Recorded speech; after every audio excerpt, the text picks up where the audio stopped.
कभी कभी ना मेरे दिल में एक सवाल आता है कि ओकारों की जिंदगी कितनी ही टफ है। पहले भाई एलियंस घोस्ट में वैसे इतना कंफ्यूज होता रहता था कि कौन सा एग्जिस्ट करता है कौन नहीं करता है। फिर बात है उसकी पीपी की बारी, पीपी का है, फिर उसकी बॉल्स गायब भाई, फिर एक ग्रैनी से उसकी घोस्ट हंटिंग करवाई, और फिर उससे भी ज्यादा अगर बुरा हो गया भाई उसकी पीपी को लेने के लोग आ गए, और फिर चूज द वन क्वेश्चन करना पड़ा है, या तो मोमो या तो आयरा। मतलब सोचो भाई कितना ज्यादा डिफिकल्टी यार ओकारों की जिंदगी में, और अब तो उसका कंपटीशन भी आ गया है। तो यस, आज हम बात करने वाले हैं डेंडेडाइन के एपिसोड नंबर 10 के बारे में, जहां पे लास्ट वाले पार्ट में आपने देखा कि स्कूल में जो फाइट होती है जिसमें आपको जो एलियंस है फिर से वापस आ चुके हैं, एक बॉक्सिंग वाला मॉन्स्टर वो भी मेंटिस मेंटिस वापस मेंटिस भी आता है इसमें लड़ने के लिए, जहां पे ये तीनों मिल मिला के आखिर में उनको हरा देते हैं। पर आखिर में पूरा स्कूल ओकारुन को देख लेता है मोमो और आयरा के साथ, जहां पे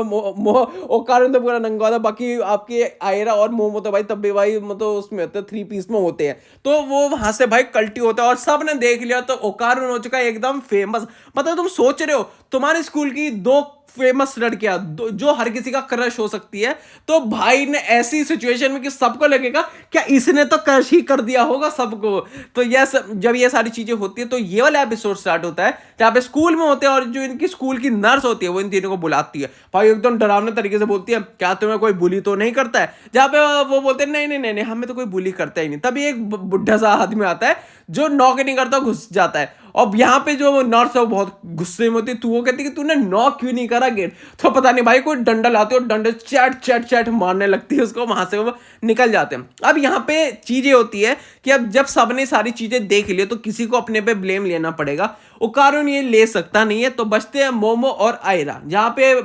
आयरा मोमो को कन्विंस कर लेती है कि तुझे ही सारे इल्जाम लेना पड़ेगा क्योंकि मैं तो नहीं लेने वाली, क्योंकि अगर मैंने ले लिया तो मेरी इमेज में खराब होगा और मैं ये तो नहीं चाहती हूँ। यहाँ पे मोमो बोलती है चल ठीक है भाई मैं ले लूंगी कोई दिक्कत नहीं है, जहां पे आयरा इसलिए नहीं लेना चाहती क्योंकि उसकी इमेज खराब होगी, और स्कूल में और उसकी क्लास में उसकी इमेज ऐसी है ना कि वो बहुत इनोसेंट सी लड़की है, और अगर वो ऐसा कुछ करेगी तो उसकी इमेज बहुत ज्यादा खराब हो जाएगी। जब भी उस पर बाद में थोड़ा हंस रही होती है, जब वो अपने दोस्तों को बताती है तो उसके सारे दोस्त प्लान करते हैं क्यों ना मोमो का भाई पनिश करते हैं कि उसने ऐसी हरकत की है। तो क्योंकि इसमें भाई तो इसमें ना आयरा की थोड़ी इमेज खराब होती है, क्योंकि मोमो की वजह से आयरा की जो इमेज है वो खराब हुई। यहाँ पे आयरा अपनी गलती समझती है और उसे बोल देती है हाँ नहीं यार मेरी भी गलती थी।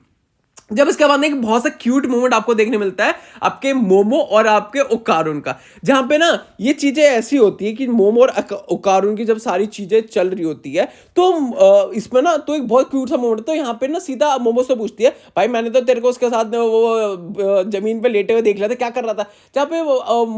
ओकारुन वो आपकी मोमो को बोलता है नहीं नहीं मैं ऐसा नहीं कर रहा था, जो तूने देखा वो गलत था, मैं ऐसा चीज नहीं कर रहा था, मैं अपने आप को सेल्फ ट्रेन कर रहा था। वो बोलती किस लिए, ताकि भाई मैं तेरे को थोड़ा इंप्रेस कर सकूं, थोड़ा मैं मस्कुलर से बनूं, जहां पे थोड़ा आपको क्यूट मूवमेंट्स आपको लगने वाला है, जहां पे मोमो और ओकारुन का बहुत क्यूट मूवमेंट आपको देखने मिले, मजा सा आ जाएगा अगर तुम देखोगे ना कि लगेगा वो नहीं तो वो गुलू मुलू मतलब ऐसी वाला मूवमेंट, हाँ ऐसी वाला था वो आपको देखने मिलेगा। ये वाला मूवमेंट आपको खतरनाक लगता है मूवमेंट, पर आखिर फिर जब ये खत्म होता है उसके बाद फिर आप घर जाते हो, ठीक है, मतलब उसके आपके मोमो के घर पे, जहां पे अब आपका आयरा मोमो ओकारुन उसकी ग्रैनी और मेंटिस मेंटिस वही वाला बंदा है, वो बॉक्सिंग वाला जो बंदा था, ठीक है, जो मुक्के मुक्के बजा रहा था आपके ओकारुन को। अब वो आता है, वो कहता है भाई मेरे पे तो भाई कुछ काम धाम नहीं है, मतलब एक तरह से तुम बोल सकते हो नौकरी ढूंढ रहा था अपनी, तो एलियंस ने उसको नौकरी दे दी थी। अब यहाँ पे दिक्कत क्या थी, वो अपनी बैक स्टोरी बताता है कि जिस प्लेनेट से आता है वहां पे इसका बच्चा बहुत बीमार है, इसकी बीवी मरने वाली है, और वहां पे उतना पैसा कमा नहीं पा रहा, इसलिए वो अर्थ में आता है ताकि ये छोटे मोटे जॉब्स को करता है, क्योंकि कहते हैं कि वहां पे ना ब्लड बहुत नहीं मिल रहा था, बहुत महंगा था और वो इतना अफोर्ड नहीं कर सकता था, तो वो यहाँ धरती पे आया था काम करने के लिए। और हमें पता चलता है उसका खून पता क्या है, दूध है उसका खून, लिटरली उसका खून ही दूध है। अब क्या बोलूं मैं इसमें, क्या बोल के सकते, जहां पे आखिर में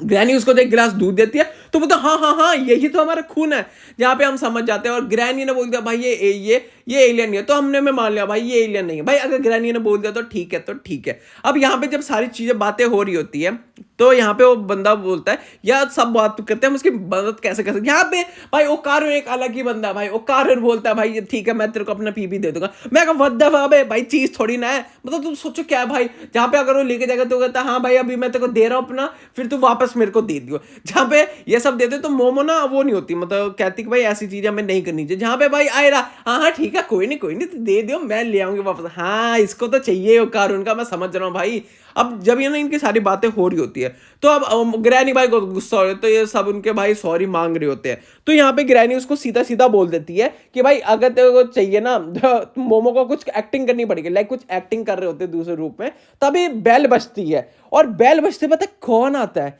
लिटरली तुम्हें बोला जाए तो मोमो की जिंदगी का एक वो चैप्टर अब खुलने वाला है जिसको हमने अभी तक अनफोल्ड रखा गया था, जो हमें अभी तक पता नहीं था। और वो होता है मोमो का पहला क्रश जो है जीजी। यस उसका फर्स्ट क्रश तो मान सकते हो शायद से ये इसका बॉयफ्रेंड भी रह चुका होगा या क्रश ही होगा। तो आप समझ लो भाई कंपटीशन बहुत हाई पे जाने वाला है, जहाँ पे एक तरह से हो सकते हो आयरा के लिए एक अच्छी अपॉर्चुनिटी है भाई, तुम वो कारण की तरफ और क्लोज हो सकती हो, क्योंकि अब यहाँ पे जीजी आ चुका है, जो देखने वाली बात है। क्योंकि जैसे ही वो आता है भाई साहब वो आपकी मोमो खड़ी खड़ी वो पत्थर की बन जाती है, वो देखने के लायक तो खतरनाक होता है। बाकी इसके आगे क्या होने वाला है इसका हमें पता नहीं, वो देखेंगे अगला एपिसोड जब भी आने वाला है। तो इसी के साथ इस वाले एपिसोड को हम यहीं पे एंड करने वाले, क्योंकि ओकारो की जिंदगी होने वाली है बर्बाद। इसी पे लाइक शेयर एंड सब्सक्राइब तो कर ही देना। बाकी मिलते हैं आपको कल एक और नई वीडियो के साथ, तब तक के लिए thanks for watching the video.